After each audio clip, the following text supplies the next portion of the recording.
안녕하세요. 오늘 저희는 보내주신 자료들을 토대로 KCT 089150 이 기업에 대해 좀 깊이 들여다보는 시간을 갖겠습니다.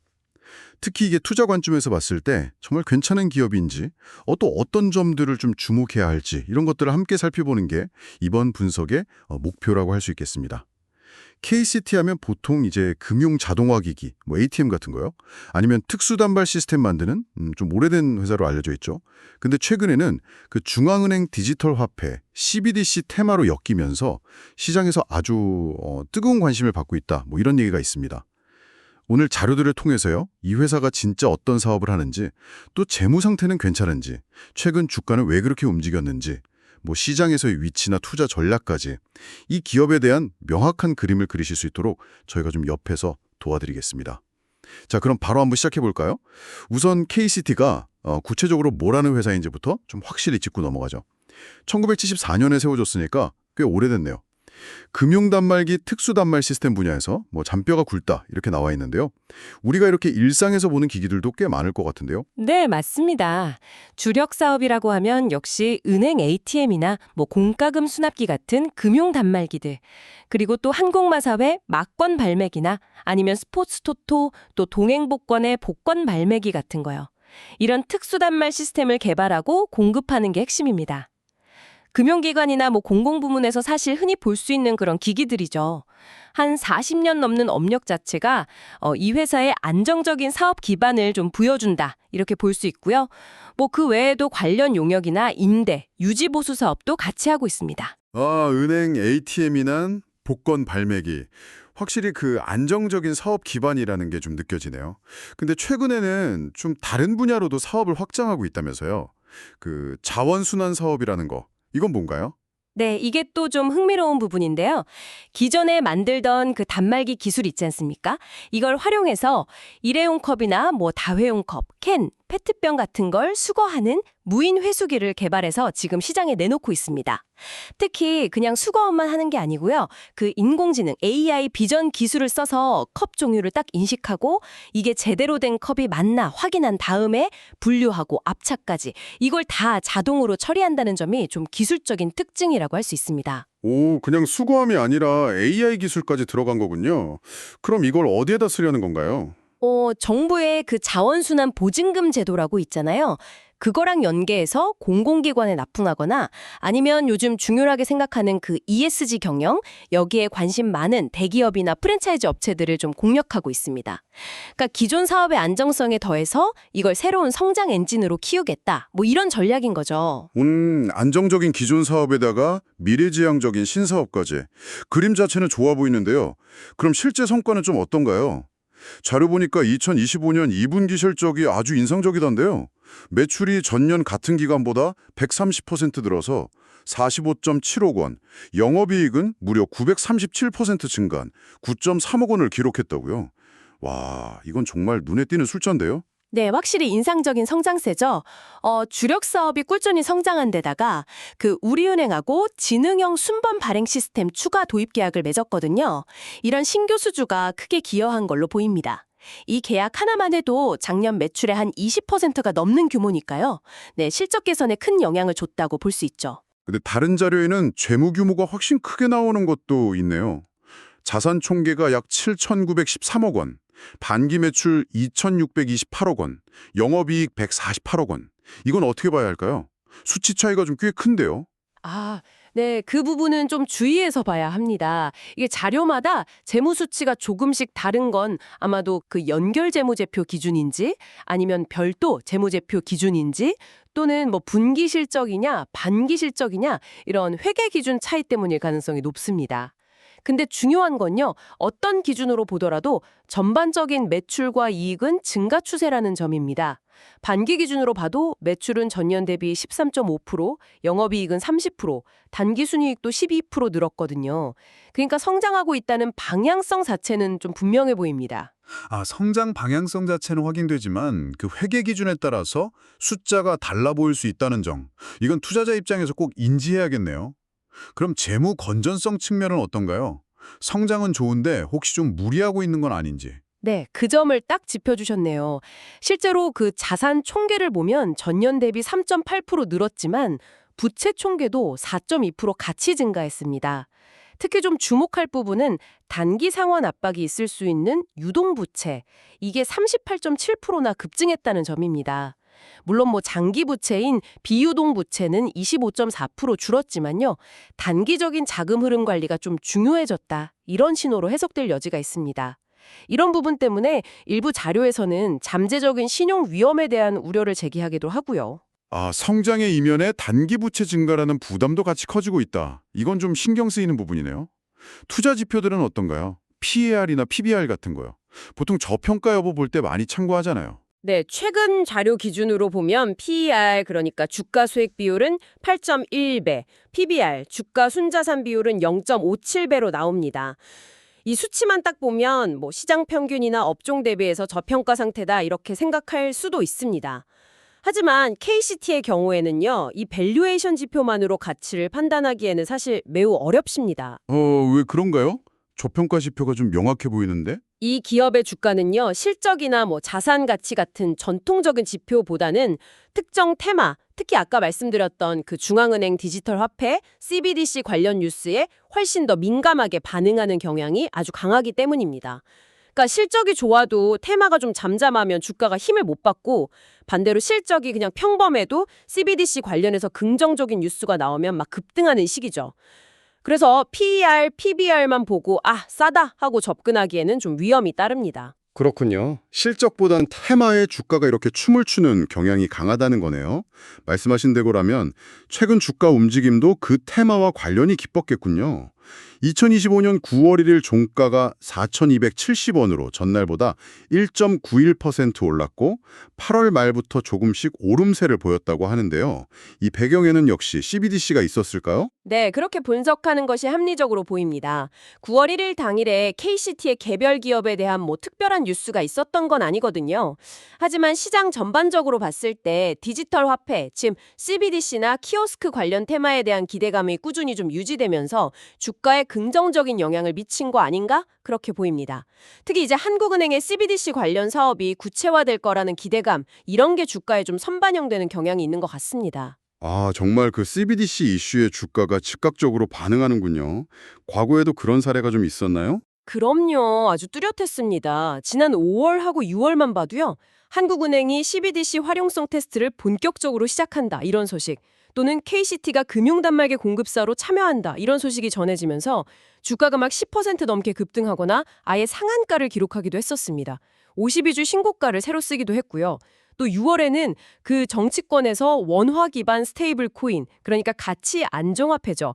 이걸 허용하자는 논의가 나오면서 디지털 자산 관련주로 묶여서 9% 이상 오르기도 했어요. 와, 그러니까 한국은행의 CBDC 관련 사업, 예를 들어 뭐 한강 프로젝트 같은 시범 사업이나 만달라 프로젝트 같은 국제 협력 사업의 진행 상황, 그리고 또 정치권의 디지털 자산 관련 법제화 논의 하나하나가 KCT 주가에는 정말 민감한 변수가 되는 거네요. 네, 정확합니다. 그래서 KCT에 만약 투자하신다면 이런 뉴스 흐름을 놓치지 않는 것이 매우 중요하다고 할 수 있겠습니다. 알겠습니다. 이 테마성 움직임이 강하다는 건 확실히 이해했습니다. 그렇다면 테마를 제외하고 이 기업 자체의 기본적인 경쟁력은 어떻다고 평가받고 있나요? 아까 오랜 업력을 말씀하셨는데 그게 시장에서 좀 어떻게 작용하고 있을까요? 네, 그 금융 자동화 기기 분야에서 쌓아온 기술력은 분명 강점입니다. 주요 은행이나 공공기관에 꾸준히 납품해왔다는 그 실적 자체가 시장의 신뢰를 보여주는 거고요. 특히 한국은행의 한강 프로젝트 같은 정부 주도 사업에 참여한다는 것은 기술력과 시장 내 입지를 동시에 인정받았다, 이런 의미로 해석될 수 있습니다. 또 단순히 기존 제품만 계속 만드는 게 아니라 뭐 블록체인을 활용한 스마트 계약 시스템 도입을 검토한다거나 AI나 사물 인터넷, IoT 같은 신기술을 접목하려는 시도, 이런 것도 경쟁력 강화의 긍정적인 요인으로 평가됩니다. 국내 금융 자동화 기기 시장에서는 확실히 좀 중요한 위치를 차지하고 있고 뭐 신흥 시장으로 해외 진출도 모색하고 있다고 하네요. 기술력, 시장 신뢰도, 정부 사업 참여 경험, 기본적인 체력은 갖추고 있다, 이렇게 볼 수 있겠군요. 그럼 앞으로의 성장 가능성은 어떻게 전망되고 있나요? 몇 가지 좀 구조적인 성장 요인이 있습니다. 우선 우리 사회가 계속 고령화되고 있고 또 비대면, 즉 무인화 서비스를 선호하는 경향이 커지고 있잖아요. 그러면서 키오스크나 자동화 기기에 대한 수요는 꾸준히 늘어날 가능성이 높습니다. 뭐 병원 키오스크나 무인 민원 발급기 같은 거 생각해 보시면 좀 쉽게 이해가 되실 겁니다. 여기에 정부의 디지털 전환 정책, 예를 들어 공공 키오스크 보급 확대라든지 디지털 정보 시스템 구축 같은 사업들도 KCT에게는 기회가 될 수 있겠죠. 그리고 아까 말씀하신 그 자원순환 신사업도 있잖아요. 네, 맞습니다. 앞서 언급했던 그 자원순환 사업이 이제 본격적으로 성과를 내기 시작한다면 이건 또 다른 확실한 성장 동력이 될 수 있겠죠.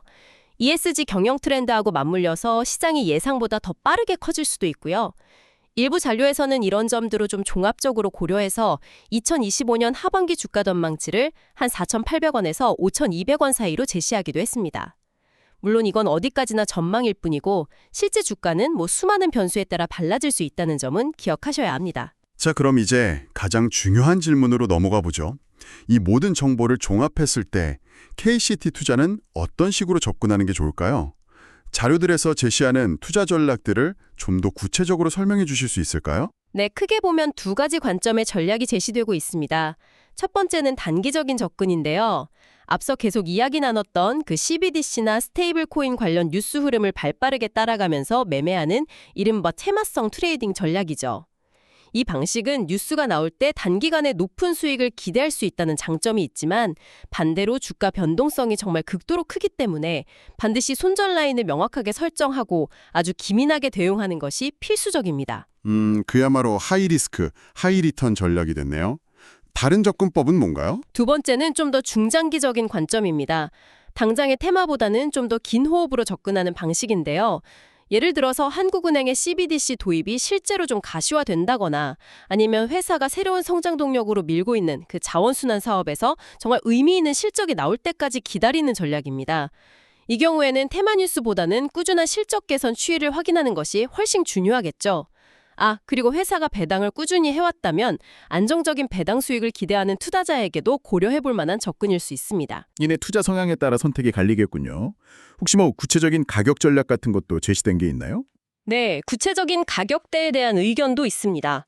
최근 주가가 아무래도 테마 때문에 단기간에 꽤 올랐으니까 만약 조정을 좀 받는다면 3,800원에서 4,000원 사이 구간, 이 정도에서 분할 매수를 고려해볼 수 있다. 이런 분석이 제시되고요. 단계적인 목표가로는 이전 고점이었던 4,500원 선을 다시 돌파하는지 여부를 좀 중요하게 보고 만약 여기를 넘어선다면 5,000원 이상까지도 기대해 볼 수 있다. 이런 의견입니다. 반대로 손절매 시점은 주요 지지선으로 여겨지는 3,600원 선이 무너질 경우 이때로 설정하는 것이 좋다는 제안이 있었습니다. 매수 구간, 목표가, 손절가까지 상당히 구체적인 가이드라인이네요. 하지만 투자의 세계에서 뭐 장밋빛 전망만 있을 수는 없겠죠. KCT, 투자 시 특별히 조심해야 할 위험 요인들은 어떤 것들이 있을까요? 물론입니다. 몇 가지 중요한 위험 요인들이 지적되었습니다. 첫째는 계속 강조했지만 바로 높은 주가 변동성입니다. 테마에 따라서 주가가 정말 급등락하는 패턴이 워낙 심해서 예측이 어렵고 투자 심리가 순식간에 얼어붙을 수도 있습니다. 과거 특정 시점에는 자료에 5,550원까지 하락했다는 언급도 있는데 정확한 시점 확인은 필요합니다. 외국인하고 기관 투자자들이 동시에 순매도에 나서면서 주가 하락을 부추기기도 했거든요. 9월 1일 기준으로는 외국인이나 기관의 뚜렷한 매매 동향은 없었지만 과거 사례를 보면 이 수급 변동성도 상당히 크다는 것을 염두에 두어야 합니다. 네, 테마주는 변동성이 크다는 게 일반적이긴 하죠. 두 번째 위험 요인은요. 앞서 재무 건전성 이야기할 때 나왔던 재무적 부담 증가 가능성입니다. 자산 증가율보다 부채 증가율이 높고 특히 단기 상환 부담이 있는 유동 부채가 큰 폭으로 늘었다는 점, 이건 분명 부담 요인입니다. 이게 당장 큰 문제로 이어지지 않더라도 투자자들 사이에서 신용도에 대한 우려를 낳거나 향후 자금 조달 비용 증가 등으로 이어질 가능성을 배제할 수는 없습니다. 그리고 또 어떤 위험이 있을까요? 마지막으로는 시장 경쟁 심화를 꼽을 수 있습니다. 키오스크 시장 자체가 커지면서 많은 기업들이 뛰어들고 있습니다. 특히 가격 경쟁력을 앞세운 해외, 구체적으로 중국의 저가 키오스크 업체들이 국내 시장에 진출하면 가격 경쟁이 아주 치열해질 수 있고요. 이는 KCT 같은 기존 국내 업체들의 수익성에 좀 부정적인 영향을 줄 수 있습니다. 기술력만으로는 방어하기 어려울 수도 있는 부분이죠. 네. 정리해보면 KCT는 금융자동화기기라는 안정적인 기반 위에 자원순환이라는 신사업, 그리고 CBDC라는 아주 강력한 테마를 동시에 가진 상당히 흥미로운 기업이면 틀림없습니다. 기술력이나 시장 신뢰도, 또 정부 프로젝트 경험 같은 강점도 분명히 있고요. 하지만 동시에 테마에 따른 극심한 주가 변동성, 또 단기 부채 증가라는 재무적인 숙제, 그리고 점점 치열해지는 시장 경쟁이라는 위험 요인도 안고 있습니다. 따라서 이 기업에 투자를 결정하신다면 단기적인 테마 흐름에 올라탈 것인지 아니면 긴 호흡으로 실적 개선과 신사업 성장을 지켜볼 것인지 명확한 자신만의 전략을 세우시는 것이 무엇보다 중요해 보입니다. 그리고 어떤 전략을 택하시든 이 기업의 높은 변동성에 대한 대비택, 즉 위험 관리는 필수적으로 동반되어야 할 것 같습니다. 네, 전적으로 동의합니다. 오늘 분석을 마무리하면서요. 청취자분들께 이런 질문을 한번 던져보고 싶습니다. 지금 시장의 모든 관심은 사실상 그 CBDC 테마에 쏠려 있다고 해도 과언이 아닙니다. 하지만 KCT가 조용히 키워나가고 있는 그 자원순환 사업, 즉 무인 회수기 사업의 진짜 잠재력에 대해서 한번 깊이 생각해 보시는 건 어떨까요? 전 세계적으로 ESG 경영이나 지속 가능성이 거스를 수 없는 큰 흐름이 되고 있는 지금, 이 신사업이 단순히 CBDC 테마의 그늘에 가려진 부가적인 사업이 아니라 어쩌면 KCT의 장기적인 기업 가치를 만들어갈 또 다른 핵심 동력이 될 수도 있지 않을까요? 이 가능성을 한번 진지하게 저울질해 보시는 것, 이것이 오늘 저희가 드리는 마지막 생각할 거리입니다.